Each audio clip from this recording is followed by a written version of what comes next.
Welcome to the Beyond Thundera Podcast. I'm Sean Buddha McEwen, author of Hall of Omens Thunderverse and the original Hall of Omens. I'm alongside the one and only Peter Lawrence, who is a writer, script supervisor, and all-around showrunner for ThunderCats and SilverHawks, and you name it, all the Rankin Bass greats in animation. And today we have a very special guest with us, whose name I promise I'm not going to screw up entirely this time around. But he was a member of the production staff. He worked in the audio aspect of things, and we're going to find out a lot more about what he did because we've seen his name every episode, but you probably didn't know what his actual job was until today. Today we are joined by Tony Giovanniello. And again, I screwed it up, and I'm sorry for that, Tony. No, But thank you so much for joining us. It's my pleasure for sure. I'm gonna kick off with something that I don't know whether it says more about Tony than it does about me. We had a party at one point. Oh, this is going to be a good start already.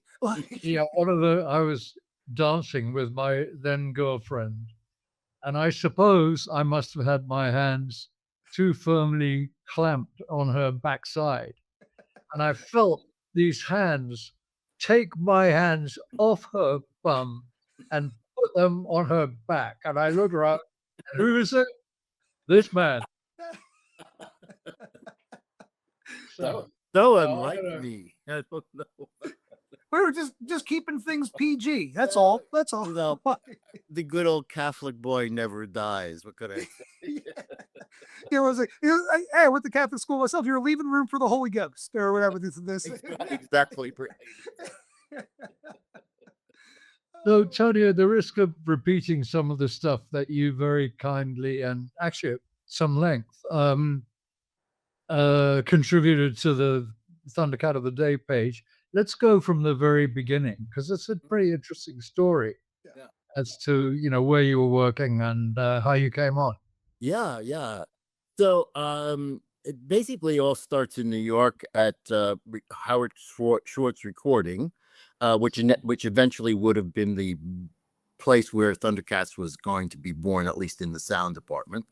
And I had worked for Howard for a long time, and then I was offered a different job somewhere else, and he was sad. I was sad too because he treated me very well over the years. But I took this other job, and it became a horror.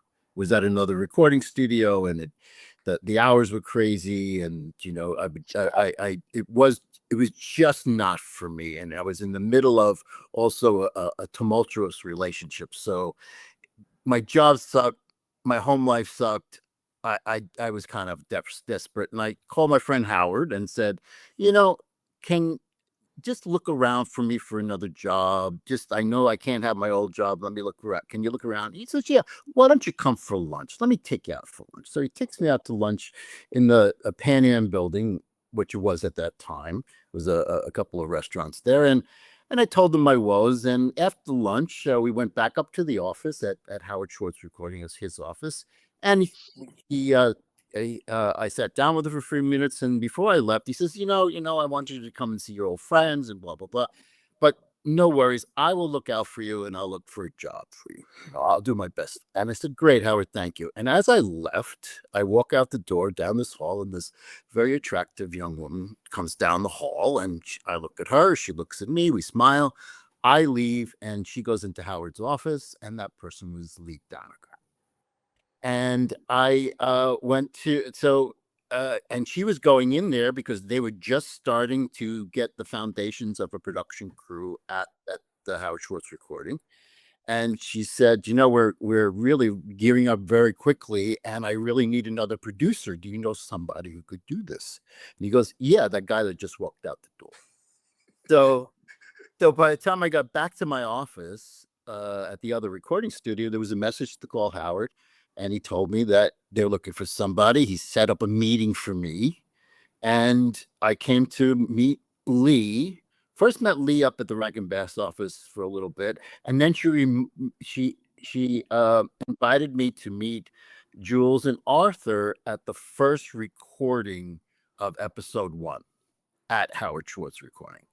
So that was my real introduction to that world and that team. And was to be my family at soon after that, for 5, 6 years. So it was I mean, they were doing things very differently from what I understood the animation world was doing at the time. They were had this whole idea that we wanted to lock the animation people in on with the audio instead of doing audio afterwards, which a lot of companies were doing, and just doing lip syncing, to the animators' lips and whatever they drew. But we locked them in, and this was a different idea for me because I had known it to be something else. But it was very effective because what we could do is that we could really hone in on the sound and making the sound different than everybody else. Not only the dialogue, but we also had an amazing library of music cues. I think it was 135 music cues we had, and so for a producer, I mean, that's golden. You have so many options, and I worked with a lot of great engineers. So we took that music library and we cut little pieces out and made new little themes, and we used some sound effects and this and that, and it was just constant being creative all the time. And it was amazing. I was happy to go to work every day, which was not easy for most people. I love going to work, you know. Tony, but I mean, there's so much that you just said that we should get into, but just very well, not as briefly as you like. Before you worked the first time at Howard Schwartz, how did you get into the whole business? Well, interestingly enough, well, now I'm an acupuncturist, but back in the 70s, I was planning on being an acupuncturist back then, and then there was no schools for it. Right. And at that point in time in the 70s, So, but I grew up in a household that my dad and uncles were what they were considered hi-fi guys back in the day. I mean, it was even still mono in a lot of ways, but my dad had the most amazing collection of music albums, from everything from old big band jazz to Afro-Cuban music to any kind of Latin music. We it was all there, and we always had a great turntable, great speakers, and my dad was into reel-to-reel recording. Wow. And so he actually had this machine called a Wallensack was the name of the company. If you ever look it up, you could picture it was so 1950s technology. It was beautiful though. It was designed in Germany, so it had this really amazing design there. But what my father would do was there was back in the day, there was a TV series in the 50s called Arthur Godfrey's Talent Show. And it would basically be a host, and people would come up and sing or dance, and they would win the show from that episode. And my father would record the audio from the speaker on the TV onto his reel to reel, and use the interviewer's voice, but my father would put his own voice in, record it, and plug it in as the interviewee, with funny voices and different characters and all of that. So early on, I was always in that. He was the first one, way before I was in the recording studio, was the first one for me to learn how to cut tape. We had a little razor blade and the little block. So I was really, already prepared in some ways to be a recording engineer. Um, and really my idea is that even when I was a teenager, I had two subscriptions to magazines. One was Psychology Today. I don't know what I was thinking at 15. I was gonna try to save the world or something, or at least understand myself. But the other magazine was called Recording Studio Producer. And it was because I always thought that all producers back in those days used to be engineers, and I really wanted to be a producer. So I thought the path was become a recording engineer, and then from there you become a producer. Not always the case, but it's pretty famous, Phil Ramone, all of the best were engineers, so that kind of makes sense to me. So And when I really couldn't do the acupuncture thing at that point in time, I got myself a job through another friend who worked for Howard, and I got myself a job as a messenger. And I was a messenger taking tape copies around to the radio stations in New York City, or running down to FedEx with a whole big old thing to send tapes out to different stations across the country. And a little bit by little, I got into the tape room and started being an editor. And I loved that. It was just, all the things my dad taught me were already in me for that. And I love the idea of being in a room by myself. And in those days it was windowless rooms, so and just focus on listening to the sound. I was a big stickler when it came to the recordings. I was a big stickler with Larry Frank and Mike Lungu, who were the engineers with me, that I hated mouth noise. And so I every time a mouth noise from a take would come up, and I cringe a little bit, and they would immediately fix it for me, because they knew, they knew me at that point. So the audio part of me was just alive when it had the opportunity to not only direct the actors, which was, I mean, I was doing that within like a year and a half of working for Rankin Bass, and I thought, well, they really have some trust in me here, because it's, I had done it back at Howard Schwartz, but I was an engineer, so I was just following the producer. But then again, if you work with enough producers, you learn you learn those skills. So So when you actually started messengering and all that, you were like 18 or something, 17, 18. I was about 19 years old. Yeah, I was about Right. and So with Rankin Bass, you were in on as from the very first episode. absolutely.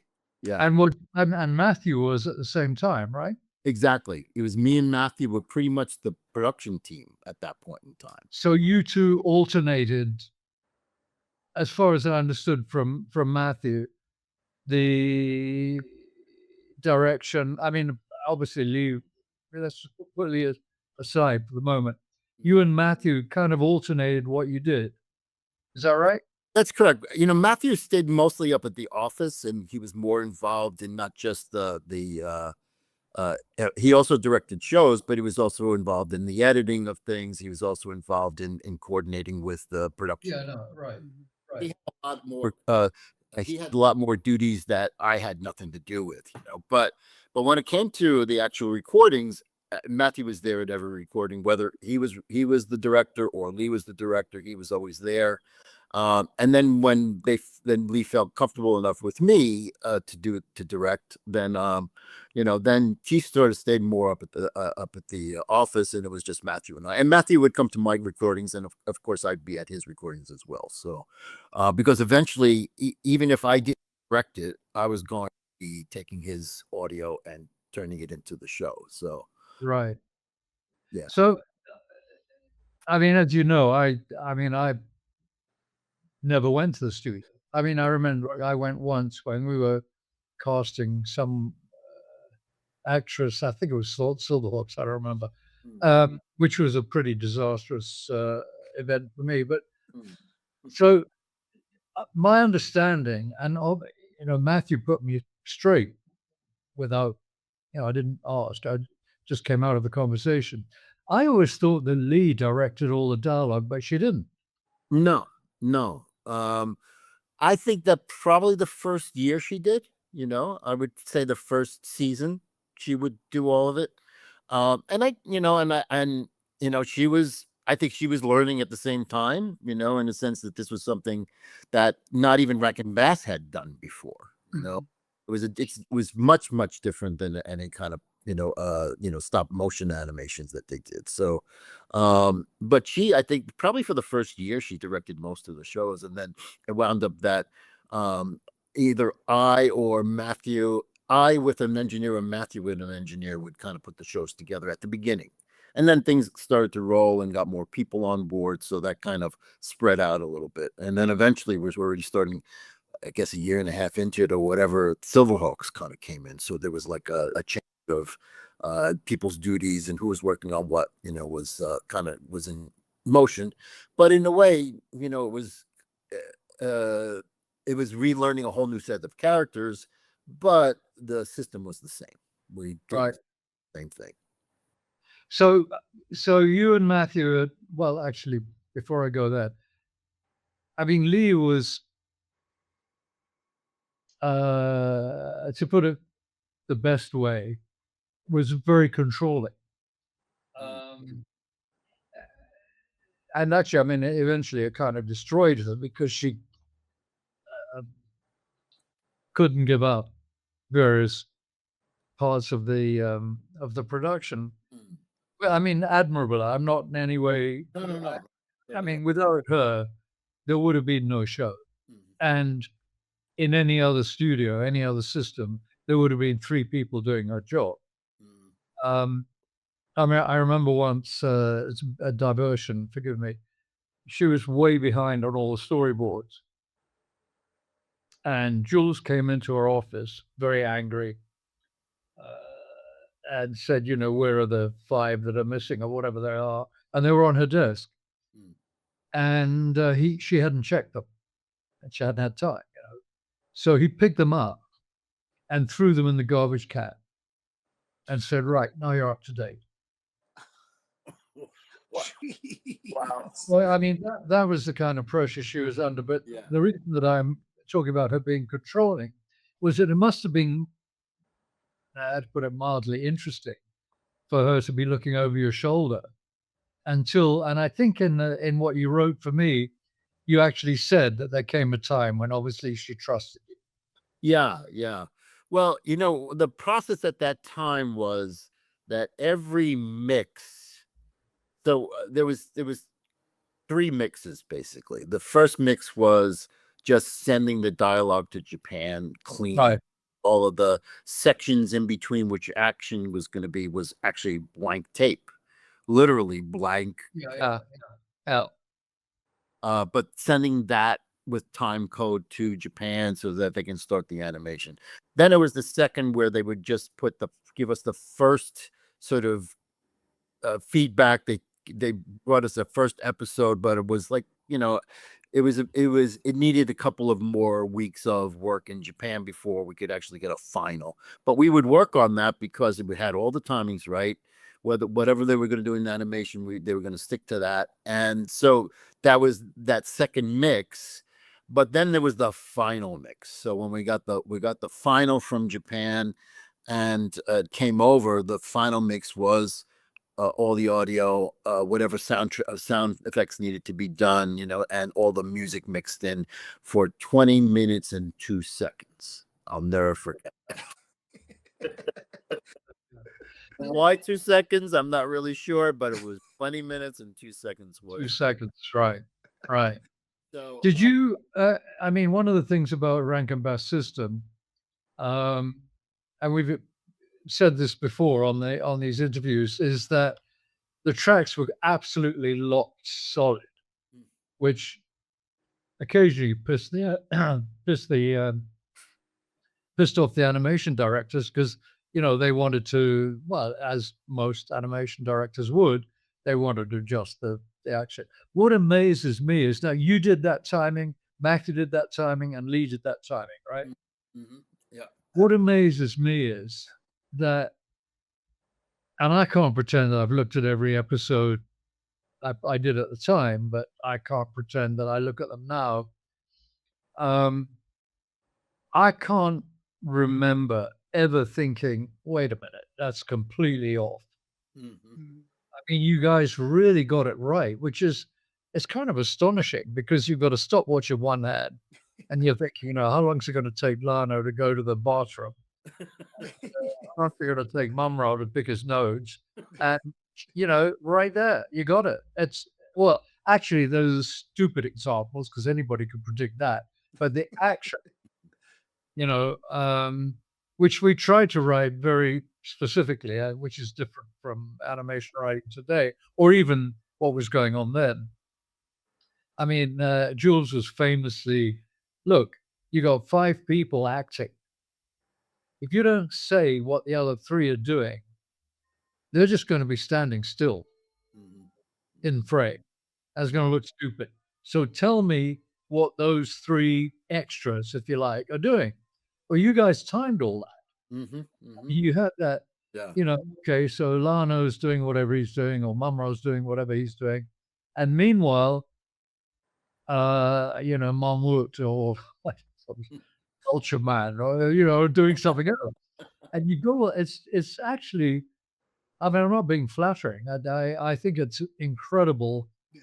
that you succeeded doing that, because now, well, obviously now we have Leica reels or animatics, and you could adjust anything. But before that, you've got all the slugging going on, which you could adjust infinitely. Mm-hmm. You know, Yeah. you never had that. Everything was locked off. Mm-hmm. Yeah, well, thank you for that. I mean, we did work hard on that, but what was interesting is that uh I loved comics. I love comic books. And the story was really comic books, so you got to figure out what the action feels in your head, what it looks like in your head, you know. And just watching it on a comic book page, you kind of get used to that kind of feeling.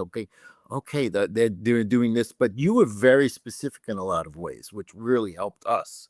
You gave us a lot of information for a battle scene, for instance. You gave us a lot of information about the setting up a scene where it's kind of danger approaching kind of thing. I really felt like we were really a team with the writers, because you gave us something to actually think about to give that perfect timing. So it was a great team effort on that. And I can attest that it was it was a learning process. There was some times that I felt a little bit, oh, well, I could have got another 5 seconds, or that always happens. You can always think about that, but it really was it just made you like open up creatively. No one was going to tell us that it felt wrong at that moment until we saw the animation. We wouldn't know. So we were just flying by the seat of our pants and just doing the best we could with what was in our mind. So I mean, that whole style of writing, which, I mean, for me, it was an absolute pleasure, because it basically put you in the director's seat. And obviously there were other, I mean, whoever, the timing of the action was just as much in the director's seat as we were as writers. But I look back on, I mean, some of the stuff that in recent years, well, since I met Buddha, um, I've had some contact with some of the aficionados, and they've sent me scripts, and I look at them now and I think, no, I definitely got that wrong. And but of course, that's inevitable, because we were going so fast. yeah. But the other thing about that interests me is that when I then went on to other shows, well, actually, it spilled into my live action writing, and the whole kind of uh, I don't know, zeitgeist of whatever you want to call it of writing screenplays changed, and I was getting comments like, why are you putting what this character feels in the script? It's That's not your business. Or why are you giving me this shot or that shot or the other shot? And now, Tony, I mean, I'm not the most patient. Well, I'm patient in some respects. This is kind of, fuck you. I'll tell you why. I want you to know what is in my mind. Now, you can buy it, and then you could do whatever you like with the script. I don't care. Well, I do care, but you know what I mean? You now have the right to do whatever you want to do. But if I were writing a book, I would be describing what those characters are feeling and how they're acting. And if you were then converting that book into a movie, that is what you would have in hand. So what's your problem with are you so insecure? Is your ego so gigantic that you can't read what a screenwriter or a script is trying to convey to you? It's not a dictatorship. It's information. No, I mean, so my time at Rankin Bass was a very interesting kind of transition or learning process because I never wrote that detailed before, except in books, obviously. And subsequently, I had to cut back on that. Simply because I couldn't be bothered with the aggravation. Yeah. But I think part of the success, though, I always felt about Thundercats, and the Thundercat fans are also fans of Silverhawk and Tiger Sharks, but not really, or then you've got somebody who's literally, I've met people who are, they love just Silverhawks. That was their thing, whatever the time was, or whatever. But what I think was the theme through all of those shows is that the viewers, the fans, connected to the emotions of the series, because we dealt with things on an emotional level, with the Tigra having some sort of like addiction in one of those episodes, and how they dealt with that. How the kittens were kind of. Lionel had to step in and be like a father figure and say, "Hey, you guys are doing okay, but this is the deal." So I felt like the audience really connected with the emotions for these characters, and I think that it's the combination of not only the good writing, but we had great voiceover people who were professionals. They were professional actors, so you knew that. I mean, one guy with one, he was a, say, Shakespearean actor, Panthro. How crazy is that? But you really felt it, So I think it was really that I think the emotion was part of the beauty of the series. Well, I think we had a great advantage, and we've touched on this before too. I mean, there weren't very many of us. That's right.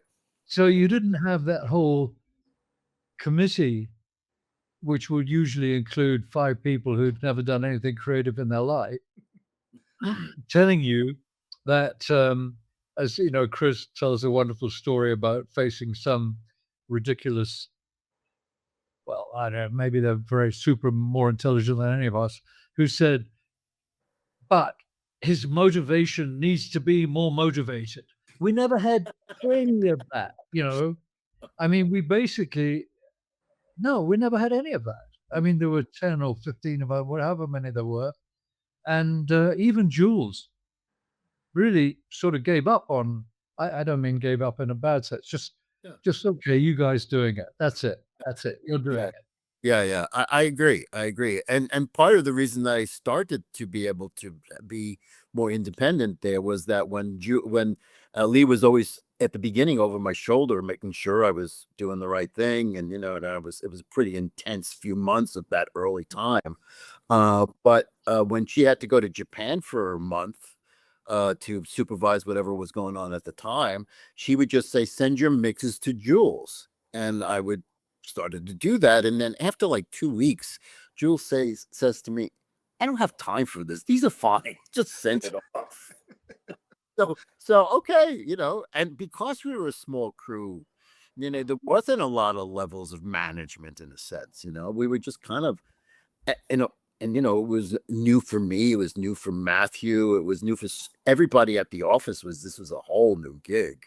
We had never done anything like this before, which actually is a good thing. You don't have any bad habits yet. You don't have any, and you're not so stuck in your own ego to be able to like kind of go along with things that could be better, actually be objective about things, So it was an amazing, landscape for us to maneuver at a beginning of careers. I mean, Matthew and Karen are still working in that world. I mean, it's just, it's pretty amazing. And also too, at the beginning, we didn't have Warner Brothers, so there wasn't any big old level management. We were still Lorimar.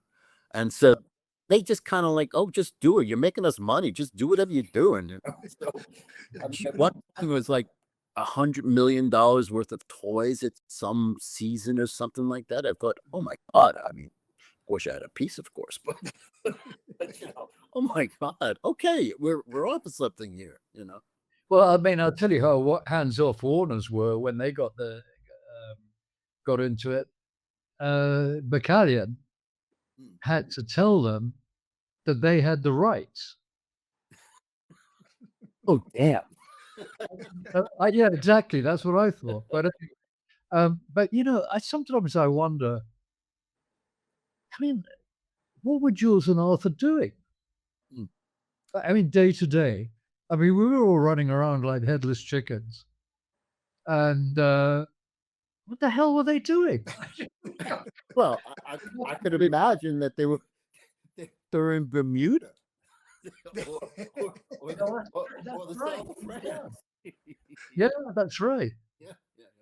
I'll tell you a funny story about Bermuda. Arthur was, a lovely guy, but he was the most incompetent kind of technically that you could imagine. He bought the same car. All his cars were Chryslers because he thought that the controls of a Chrysler might be different from a Chevy or something else. Mm-hmm. So he knew how to drive a Chrysler. So he bought, that's it. Anyway, Misaki bought him this huge model submarine, radio control. And they took it to Bermuda. And Arthur puts it on the dock. And on the controls, the submarine goes, me, me, me, me, me, submerges, never seen again. Well, anyway, but, going back to, the other thing about it is, I don't know. I mean, I guess some of the writers must have written animation. And we had a couple of comic book writers, but Bill Overgard never wrote animation. Matthew, Chris had never written animation. I had never written animation. I don't think Matthew had. So, I mean, as you said, it really an advantage because we trusted each other. Mm-hmm. And you didn't have any preconceptions. And we had a good base laid down by Len, who I think did write some animation for Rankin. Mm-hmm. And Bill, of course, had a fantastic cinematic, tremendous ability to visualize because it was incredible comic strip work. But I don't think any of us, I don't know. I mean, you could correct me. I don't think any of us thought, "Oh my God, I've never done this before. Oh hell, what do I do now?" I think it was just okay, bang. I don't think there was any time or motivation for us to angst about anything. There was too much going on. We had to everything kept moving. Right. I mean, literally in 1 week, we were probably working in some capacity wherever it was in the process. We were probably working on 4 or 5 shows in 1 week. Yeah. One was getting just a timing going on. The next one was just recorded. The next one, so it was always this thing going on. And there were times where Lee said, "Listen, we're kind of running over. Can you come in on Saturday?" And literally, for any other job, I'd say probably no.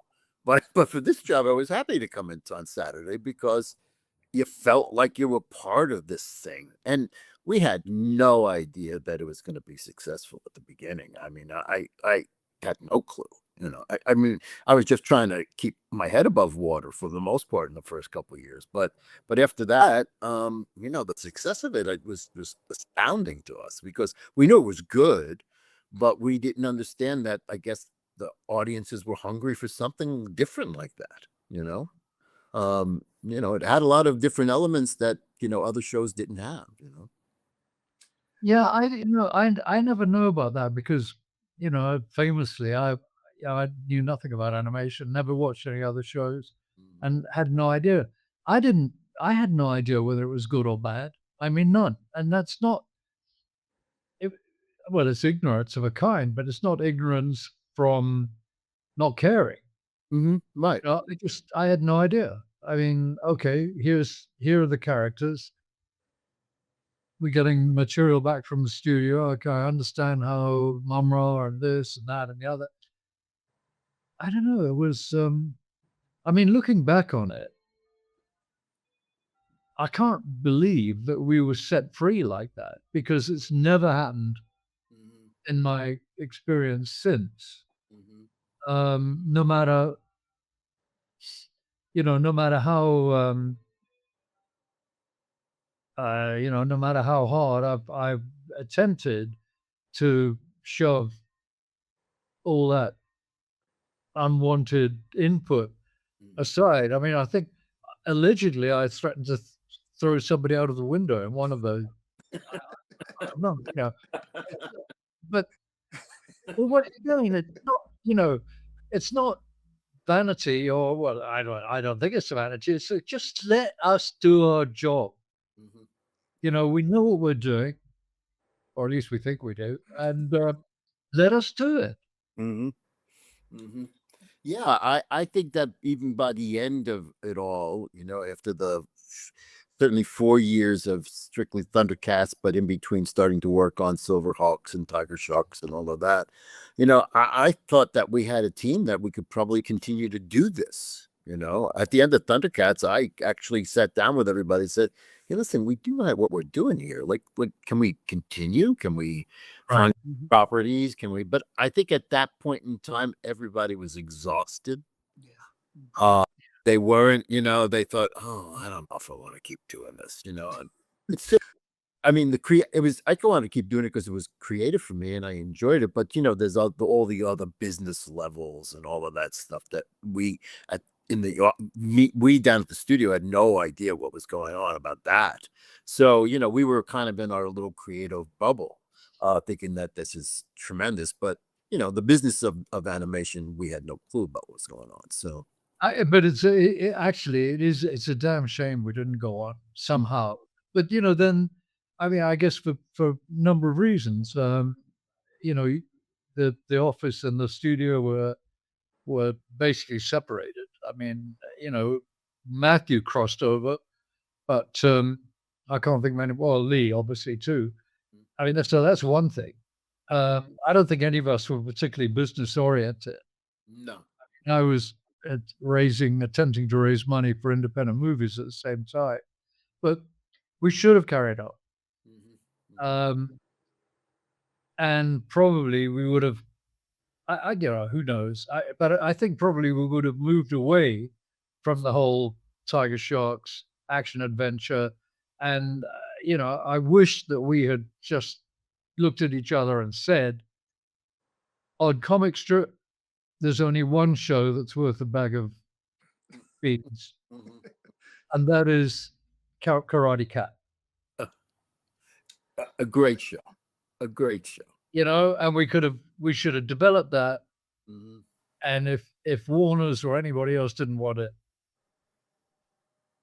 because Warner's didn't own Rankin Bass, I think we should have shoved that show somewhere else and done it.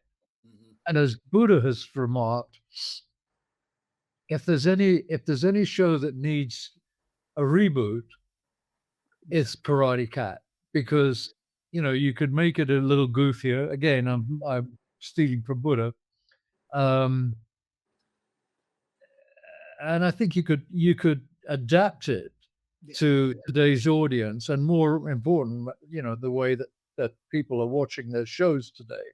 Mhm. Um, I think, look, I mean, life goes on, but I definitely think we missed out, because you put that crew together, Larry, Mike, you, Matthew, couple of writers. Well, unfortunately, Bill is dead, Mhm. but Chris is still, Chris and I are still working, Mhm. and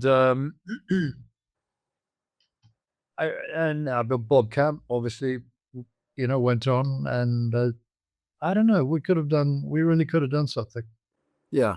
Yeah. I felt the same way. As time went on in the 90s, I started seeing, well, oh my God. So somebody bought up some old Japanese television shows and now creating Power Rangers from it. Yep. I thought, wow, that was brilliant. Or they bought up Sailor Moon, right? They Mhm. put up English dialogue, and that became a hit for a long time. So I think that if we did try to stay together and did have the business sense, or somebody who had the business sense, I think it would have been a very successful company. I really do. You know. I mean, speaking for myself, I was definitely too sort of conditioned to Arthur and Jules.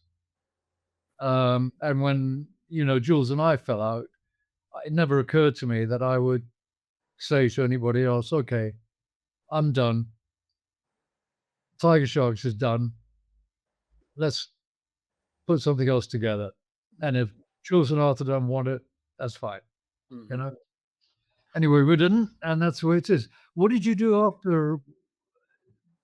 What did you do after all that? After the whole Rankin Bass thing? So, yeah. So I was very good friends with Chuck Kasagawa, who was the art director at our office. He's Japanese, and Arthur hired him so that it can be the liaison between Masawa and Pacific Animation to New York. So I got to be really good friends with him, and we both finished Rankin Bass. We didn't know what we're doing. We had this severance to be able to sit around and think about what was next. And at the time, I've been sort of a Japanophile since I was a teenager. I just loved Japan. I was just there back in April for the first time in 15 years. So I just love it. I'm actually considering buying a piece of property there now because it's very cheap at the moment to buy Japanese properties, and it seems like a very safe place to live other than the earthquakes. But and again, if you want to live in California, you got that too. So, but anyway, so Chuck said to me, well, why don't we try to do something in Japan? Why don't we figure it out? And we started to try to figure out what we could do in Japan in terms of what we knew. Chuck's family was an actor's family in Japan. His grandfather was a very famous actor, and then his father was his grandfather's protege, and also Chuck was his grandfather's protege when he was a teenager. He was a child actor in Japan. So Chuck was a child actor? Yes, yes. So he was his grandfather's apprentice. His grandfather was a famous kabuki actor as well as, and he trained kabuki as a kid and traveled around as the young, whoever he was in the stage plays. And if I remember this correctly, Chuck's biggest role for television was that he played the teenager, the famous poet Basho, who would travel around writing poems at different places in Japan. He played Basho as a teenager on his travel. I'm going to look it up to see if I can find them, to watch it. I had no idea. I had not. Chuck wrote me 3 emails that have so much information, and I didn't want to edit them. I wanted him to do that, but he's busier than the cliched one-legged one-arm paper hanger or whatever it is. So I'm going to have to edit it, but we'll get them on. And the other thing we want to do, Tony, is get everybody on together. I mean, bring together the whole studio crew. Oh yeah. I think it would be well, as I said before, Buddha and I could just sit back. I would have to do it again. Yeah. After getting to meet some of the guys on here so far, it would be an absolute blast. It would be a lot of fun, Yeah. And everybody, we all kind of knows the same stories, but some, it's sort of like Rashomon, it's the same story, but we could tell it 5 different ways, Right. Can be quite of a, I think that would be terrific, and I'd certainly be on board for that. Well, we had Crenshaw on, and everybody had told me that, you'll never, John's disappeared. I don't know what's happened to him. I mean, even, I couldn't get to him through, I think, Mike and Larry. I don't remember. Couldn't get to him. Anyway, Buddha got to him, and he's on instantly, and it was John Crenshaw right away. I mean, exactly the same John. Yeah. I miss John so much. I mean, it was well, we were like family, Like we wanted to hang out with each other on the weekends. Matthew's house was sort of we would have dinner parties, once or twice a month, and it was really a great family to be a part of for that time, and liked each other, So we some boy, John had a baby during the time. Steve Gruskin had a baby during the time. We went to the christenings. We went to the weddings. Matthew's wedding, Matthew and Karen's wedding. I mean, it was really, uh, just a group of friends hanging out and being creative and getting paid for it. It's what better is that. Right. I think the two people we haven't been able to, I guess maybe I haven't tried hard enough. Steve Gruskin, no contact with, Mm. and I'm blanking on his name, but almost Larry's mentor. What the hell, John? Oh, John Curcio. Curcio. Yeah, Curcio, exactly. Yeah. So we need to try to track them down somehow. So anyway, back to you, obviously, much more important. So you were fascinated by acupuncture as a kid, as a teenager. Yeah. When I was born, my parents were Italian Americans, but we lived in a very Italian American household. My grandparents lived downstairs. My mother's parents lived downstairs. I lived upstairs. My grandparents spoke to us in Italian. We ate dinners downstairs. The whole Italian culture was really thick. But when I was born, my parents thought they picked up Mrs. Wong's kid instead because I, I I love China. I love Japan. I loved Asia. I was just we actually had a library next door, a public library next door to our house, literally next door. I would be there all the time, bringing back books, just back and forth, just reading about Asia, which manifested in martial arts. It manifested in doing meditation and yoga and all that. And I knew about acupuncture because I read about it. And after my first time having a treatment, I said, "Oh, this is for me." So it was always still there in it about that. And but when there was no schools, I put it off until I was 45 years old. And then I decided one morning, if I'm not doing this acupuncture thing, it's going to have to wait for the next life. So I went back to school at 45 and became an acupuncturist, and that's what I've been doing for the last 21 years. And I have to announce this is that I finally paid off my student loan. Hey, nice. I can't tell you how good it feels after 20 years of paying it off, So Well, congratulations on that, because thank that's you. not easy. Yeah, I think that's amazing. I'm full of admiration. You, I mean, obviously, I went to Japan during the production at least a couple of times. I don't remember how many times. I'd love to know how different it is now, if it is. So you obviously went back then, and you've just come back. Exactly the same, different? How? What? I think that there's still outside of the big cities, it's still the same.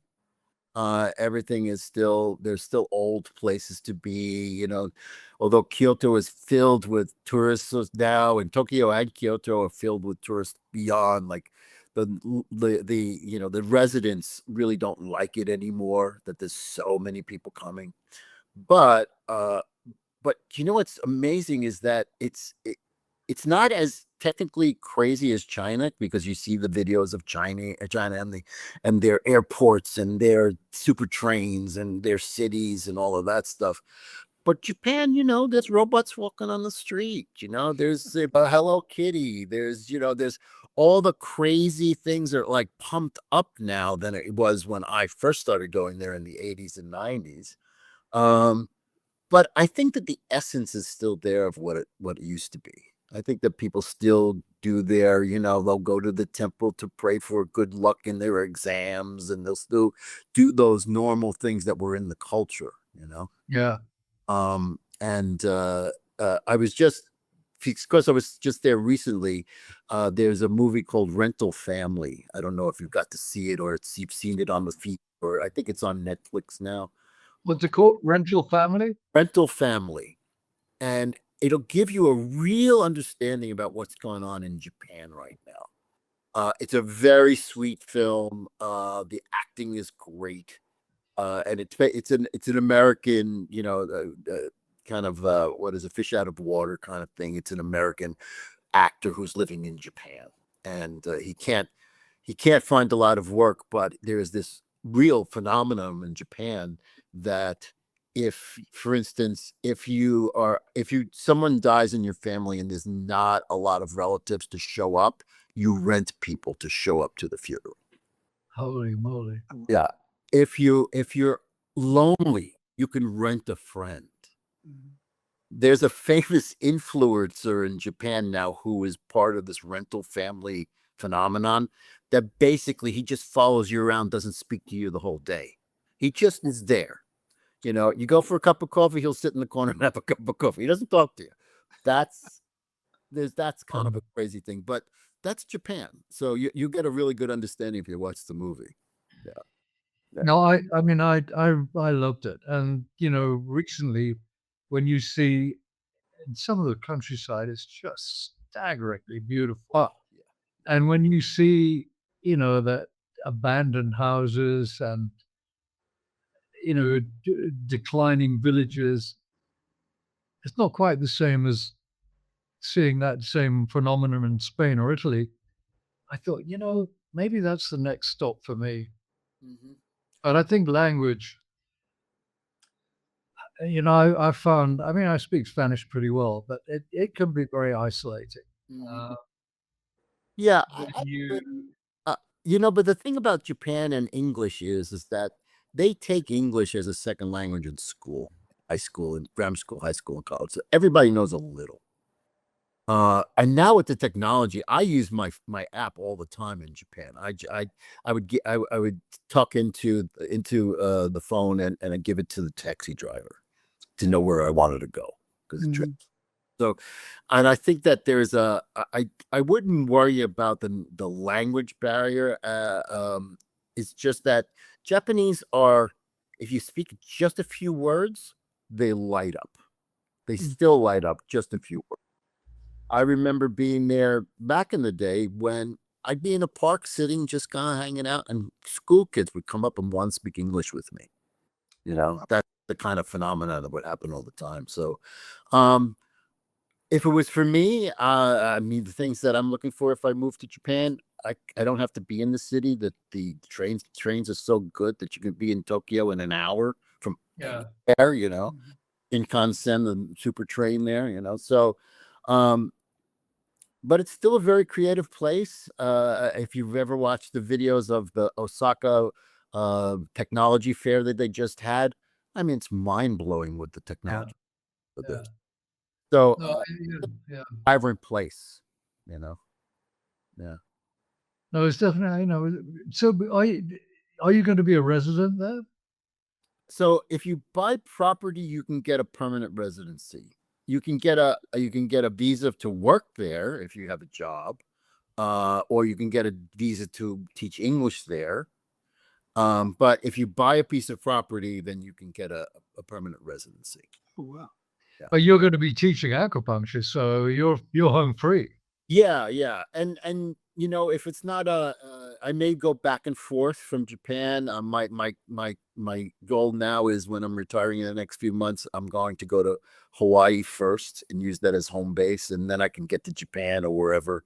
I like I said, I was just in Nepal just last week for a kind of a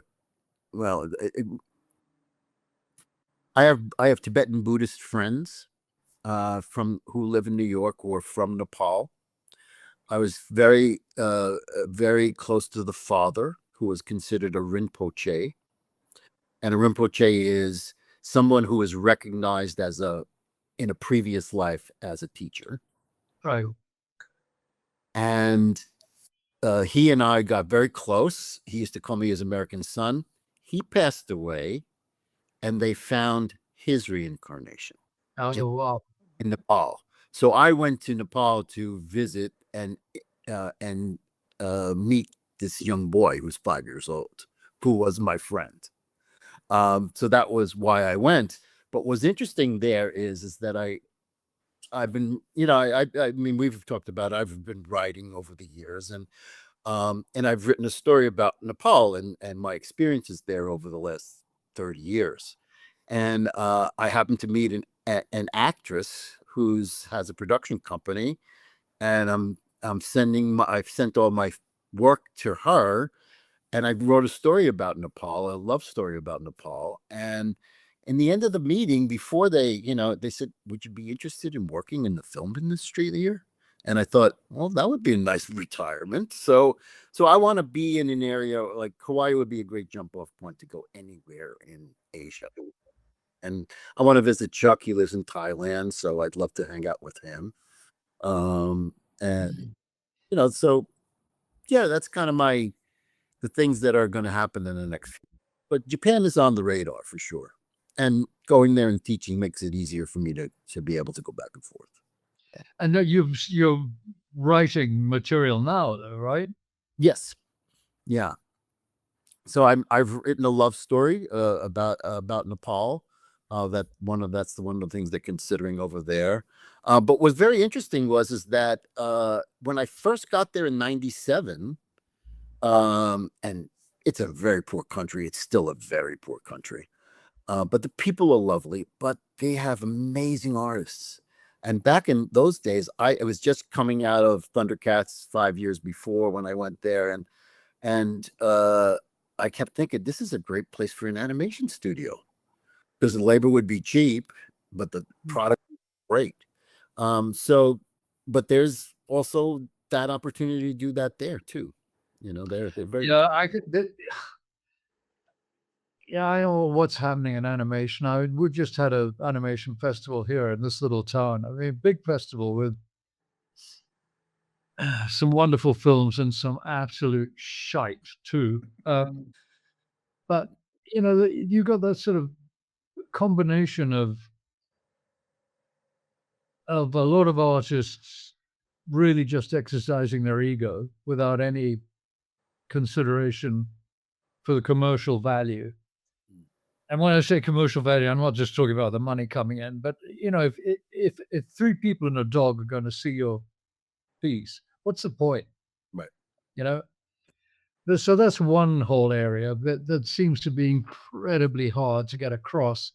You're looking at something, and they're asking your, or not necessarily advice exactly, but your comment. Is it, production's great, design's not very interesting because there's so much digital design now. It's very sameish. But who's it for? I can't answer that question. So that's one thing. The other thing is, the way that technology is now. I mean, you and I, being somewhat old school, but hopefully not ancient fuddy-duddies, know what original art and original animation is like. I don't know the audience gives a damn now. And that limits you both, your interest and passion, but it also, okay, so nobody reads anymore. Nobody there are very few original movies. So when it comes to, because it's happening to me here, thinking, well, we should put together a animation studio here because the talent is immense. It's relatively inexpensive, and the technology is available everywhere. And you think to yourself, well, why? Because some kid with an iPhone and a piece of paper in his garage is going to sell something or put something together for $3.50, and it doesn't matter that only 5 people are going to see it. So the whole thing is just changed. Yeah. And I'm Unless you get to that Miyazaki level, right? Where that kind of audience are so enthralled by it being so good. It's they're that whole world, the Ghibli world over there is like right. huge. If you're in that kind of a quality and that kind of a product, then that supersedes all the crap that's out there that sells too. But certainly we would rather be a Miyazaki than just a Yeah.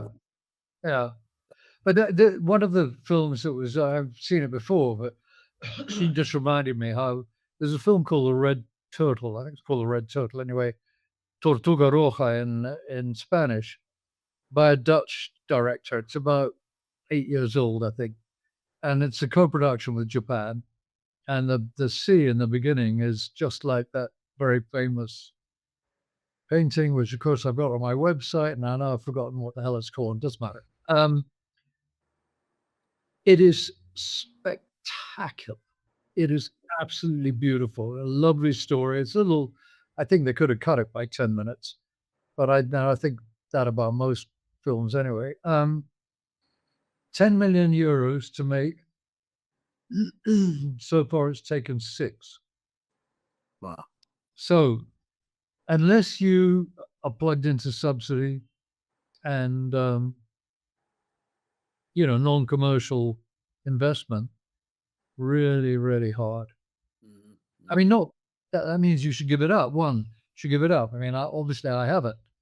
And Buddha and I have a couple of things running at the moment, but it's not to be nostalgic at all, but the whole kind of ambience of the business has changed so radically since we were in it. I mean, we are in it, but since we were in ThunderCats. Yeah. Well, I think it's about the technology, like you said. Anybody with their iPhone could start making a movie, or making a series. So it's just a whole other feeling of we had such little to work with, and we made it something big. We didn't have the technology. We didn't need the technology, but I would like to see another Thundercats if that was the case, I mean, or another SilverHawks that's still got, I think those series still got legs, in terms of a fan base, but who would do it justice in a sense? Yeah, no, I mean, not to give anything away, but we're working on some possibilities. Obviously, there's a rights problem, and since nobody knows what the hell is going on with Paramount and Warner's, and anyway, it seems to me that the kind of cycle of remakes is, oh well, we get rid of all the old people because they're fuck them, and we'll bring in a whole lot of new people who don't really have a clue as to what the essence of the show is, whether it's Undercuts or anything else. Of course, going back to that, I have no idea at all why Thundercats was successful. I have no idea. I'd love to know why. I mean, why do you think? You have to look at what was going on at the same time. He-Man was one. And then, a little later was Ninja Turtles was another, But I think that the combination, they got it right, at least for the idea of Thundercats, is that it was not only about stories, but it was animal stories, right? That the kids could relate to those characters as a tiger, as a lion, all those characters being humanized. Kids love animals. I think that was part of why it was so successful. And animals had feelings. You know what I'm saying? Like, yes, they were humanoid, but in the world of imagination, that it just was, your best pet has just come alive as a human. How wonderful is that? I think that concept really took off. I never ever thought about that. That's absolutely a new thought to me. Yeah, I really felt it because, okay, He-Man was this, that, and the other thing, but one of the top characters in He-Man was his lion, saber-tooth tiger, Back. Yep. is his companion, and even the cats had a companion. It had Snarf. You know, it was kind of like it made a humanoid animal family that got really relate to. You know, and they, and you got a variety of characters that you could see. You know, like the older kids would go for the tiger and tigra and lion-o and panther, but then you had the two Kit Kats. You know, that was that they were doing funny things and hoverboards and all kinds of crazy stuff like that. You know, it's okay. You know, I think kids and animals are always a good combination. You know, Yeah. you can jump on that. You know. Well, But also I think that the stories were different. I think that Mhm.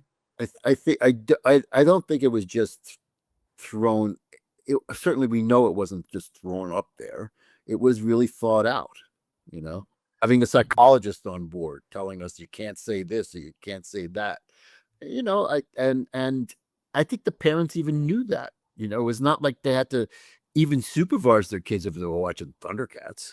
You know, it was just okay. It was there. Also, too, it was repetition. It wasn't just Saturday morning, it was every afternoon.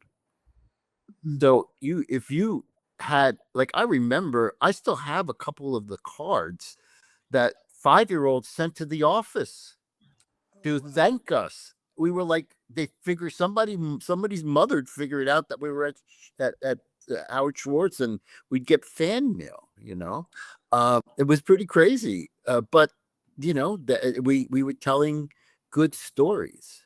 You know, I mean, like I said, I have no idea. It's interesting that some of the people who, obviously young adults who grew up with the show, have said that there's nothing they can share with their kids like they could share Thundercats, with their parents. Well, not necessarily share, but there's nothing. I don't know whether it's true because I don't watch um, any material. In fact, I don't even have a TV. But I uh, I don't know. I mean, well, to be honest, Tony, when we were writing, I mean, yes, we were very conscious of Robert Cusis, and he was a very smart guy, a very nice guy to work with. But I never thought, well, do good. I mean, I did think in a script like Good and Ugly, for example, and there's a lot of other examples. Okay, there has to be some uh, not redeeming feature. What's what I'm looking for? And it's some positive feature, but I never thought of it in terms of message. mm, You know, because I think that would have killed it completely. mhm, mhm. Yeah, I just think that the stories were kids could grasp the stories. It wasn't over their head. And I think that kids become fans because they understand what's going on. They don't have to think about it a lot, you know. Um, I think it was just a big combination of the right people doing the right thing, being creative in a way that draws people in. Yeah, and Well, we most of us were still in our late 20s, early 30s, so we still were attached to having a teenage years in our head. We were still attached. Didn't realize that Thundercats was big in college campuses. Who would have thought? You know. yeah, no, that's astonishing. When I first realized that it was kind of like a cult among college, my first reaction was, "What? You got anything better to do?" It's a kids show. Then I realized there's more than that. But I think one of the things I personally I think that most shows underrate children's intelligence, and it's if you talk down to somebody, then they will stay at that level, at the bottom level. If you push up a bit, they'll rise to that level. And I think that either fortuitously or, I mean, I feel very strongly about that, very strongly. I know it's writing a show now for 5 and 6-year-old kids. And the producer said, "Well, wait a minute, this is a little bit. I've never done it, never written anything for that audience before. In fact, I haven't written animation for years. But no, I mean, they are smart enough, you know. And then occasionally you get the thing that's, well, I didn't know that word. You know, I have to learn that word. And I mean, that's wonderful, I think. Mhm. Yep. Yep. Absolutely. Yeah. Well, listen, man, I think maybe we're coming up to that time. We definitely want to get you back. And it doesn't matter where you are, because we can do it like this. Mhm. Want to get you back with Larry and Mike, everybody we can. Get Crenshaw in there as well. As I said, you know, Buddha and I can just bugger off and you can do it on your own. I would say just so before we let you go, there's two things I want to touch on really quick. But I know Sure. everybody's been watching. You still have some of your Thundercats collectibles or memorabilia from back in the day. Yes. Like yes. and so what was it? You've got some original cells still that you were able to. Yeah. Yeah. So Yeah, can we just talk about that a little bit? Just let sure, everybody sure. kind of, because from a fan standpoint, it's really cool seeing that, you know, people that worked on the show still have some stuff from, 40 years ago, and they still have that with them. Yeah. Yeah. Well, part of the story is that, well, at the end, we were just told to start getting rid of everything, right? Mhm. The cells, they were going to ship back to California and nobody was keeping track of it. And Lee says, take what you want. So that's why I still have these. I probably had 5 more, but I love having a Panthro. I love having a Jaga. And even I even got the one with I don't know if you could see this, but it's Oh yeah. it's it's Lion-O sitting in meditation in a cave, Yep. No. It's probably the only one that existed. But yeah, so when Lee said to us, we were at RCA recording studio, and Lee said to us, listen, I ordered a dumpster and it's going to be in the RCA back lot, the freight part. I want you to dump everything you got at the studio and dump it. Jeez. So I was horrified. Yeah. So, but I didn't want to like not do this. I didn't want to go against what she was telling me to do. So we dumped it all. And that night I took my mother's station wagon in Queens, drove into the city, and started to haul all of those things in the back of the station wagon. And they were mostly storyboards. They were mostly scripts. There were character designs, but the character designs back in the day were, we were just making Xeroxes of them. Storyboards were just Xeroxes. But I decided that I wanted to get as many as possible, and I had at least 500 scripts, and I still have about 70 SilverHawk scripts sitting in boxes here. Wow, really? Yes. Which I love. Yeah. So have you do you have a copy of the origin story of Silverhawks? Not SilverHawks. I have the origin story of ThunderCats. All right. Okay. Number 1 of ThunderCats. Okay. But SilverHawks, I think the lowest of the numbers is a number 10 of SilverHawks, I think. Yeah, no, I'm looking for James sent me the origin story of Silverhawks. I thought it was fantastic. See, I don't have anything at all because I never keep anything and then I've moved around too much anyway. But it's never. I don't. It's probably I need to go and see a shrink. I just don't keep anything. But James sent me the origin story. I thought, great. Okay, I can read it. Okay, he sent me 40 pages. No. Well, I can't remember. I don't know. I think it was a 5-parter, but I don't remember. It's just assume it was 100 pages. I got 35 of them. I'd rather not have any of it. Right. No, I don't think I have any of the SilverHawks of the early episodes. I do have, there was a PDF of the Bible from from ThunderCats that went around. There I was was, you still have that because I know that's something that's we've all been looking for that for many years just to see it. Like, well, I'd be happy to send it to you because I have a PDF copy of it. So that'd be so amazing. yeah, I'd be happy to send it. Just we'll connect and send me your email address, and I'll send it out to you. Yeah, it of course I had the original ThunderCats. It was a presentation package with all of the character designs in it, but all in color. Oh, wow. And I lent it to somebody and never to be seen again. Just gone. I'm sure it's worth a lot of money, but okay. But we'll tell you what, in that email, let me know their name. I'll knock on the door. I'll see if I can't track it down for you to get that one back. boy, if I find him, I'd be sending my cousins with the waste management business in Jersey to him. But but yeah, that was hard to take because it's gone. Yeah. But I would happy to send you what I have. So that'd be fantastic. And the one of the other things, I know we had talked about this before we actually started recording. One of the pieces you actually still have is a one of a kind type item. Of it's I know you got it right behind you there. That was actually at the office. Yeah. Like I think this to me is so cool that this was saved. Like yeah, this is the ThunderCats sign that was on the production office at Howard Schwartz Recording.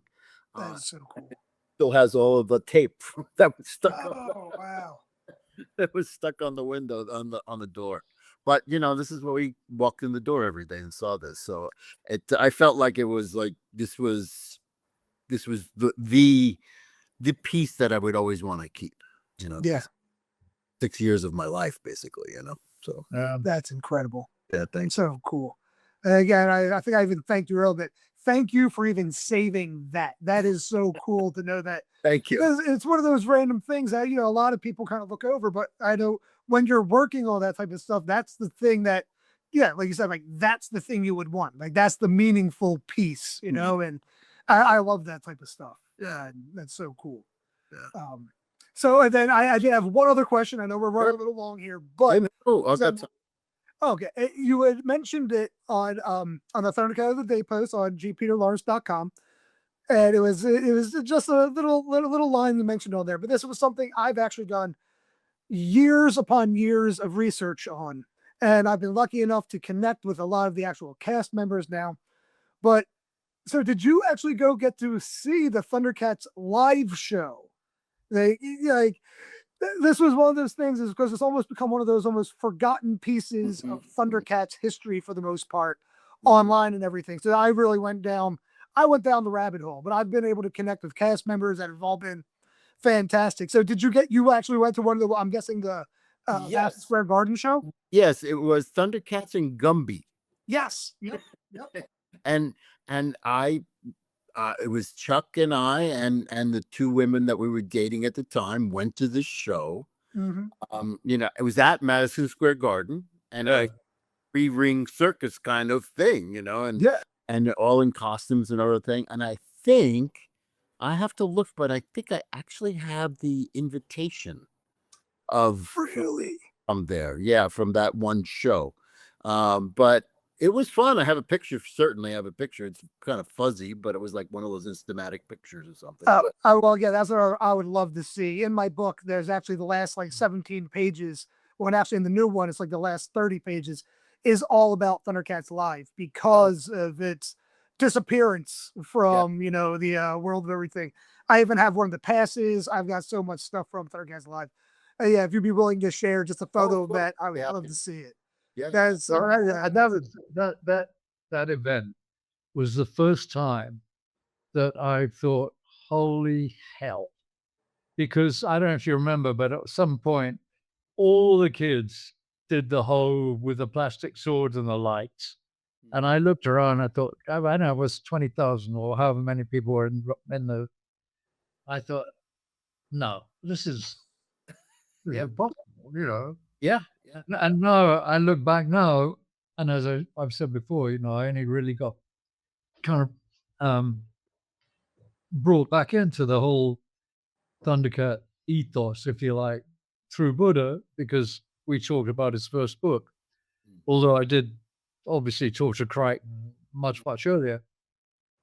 And I, of all the pretentious, important work that I've done over what's laughingly called my career, the one thing that probably touched more people was 3 years or 4 years, however many it was, that I had at Rankin Bass, which was, just a minute part of my career.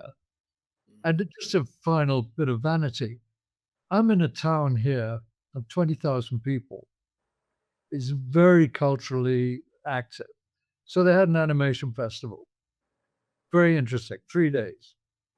I'm walking innocently through one of the exhibitions, and this woman comes up to me, very, very nervous, very timid, and said to me, Are you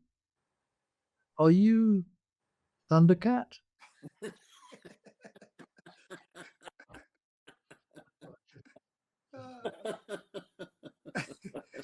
Your reputation precedes you. Really? I mean, well, apparently I had, because occasionally I lecture on all kinds of nonsense, and there are people are always more interested in Thundercats than anything else I'm lecturing on. And apparently she was at some lecture a while back. She probably remembers, this idiot, half English, half American, half African person speaking terrible Spanish. That's probably how she remembers it, It affected a lot of people's lives. I mean, it's pretty amazing. I have patients in their 30s and 40s who, if it comes up in conversation, what I did before I was an acupuncturist, it blows their mind. I got to tell my brother. I got to tell my brother. I got to tell us. Like, and one guy said to me, "You don't know how much it meant. Thundercats meant to me." And I grew up with Superman. Yeah, Superman meant to me, but he wasn't like a major part of my life. It was sort of like, okay, I get it. There's something magical happened. Yeah. No, it's humbling. I mean, it really is. It's baffling, but it's humbling. Yeah. Well, Tony, thank you so much. It's great to see you. And same here. a bit like reconnecting with somebody that you were at school. It's like you could go instantly. There's no sort of none of that barrier. So maybe we'll see each other someday, either in Japan or God knows where. I would be happy to see you. I'd be both would. So maybe. But anyway, we'll definitely do the group. I would love to do the meeting and see how that goes. that. Sounds great. So thanks. I really appreciate your time. Thank you. Yeah, my pleasure. Thank you. Thank you for having me. Yeah, of course. Yeah, thank you so much for joining us. Anybody watching, please feel free to leave in the comments any questions they would have for Tony for the next time we bring him on. When we have everybody on, we'll have hopefully the majority of the recording staff of people in the studio. And I do know, there's a lot of there are a lot of audio type people that do watch this and that are fans of this. So if you have any questions for Tony or any of the recording staff for it, when we finally get them all together, please let us know. Again, everyone watching, please be sure to do the like, comment, and the main thing too, make sure you subscribe and hit that little notification bell so you'll be updated when the latest episodes of the Beyond Thundera podcast are going to be going up. Once again, Tony, thank you for joining us. Peter, as always, we have a blast doing this. So thank you for being here, Peter. I always thank everybody else. I never thank you. So I apologize for that. But everyone watching, thank you. We'll see you next time. And until next time, ThunderCats ho.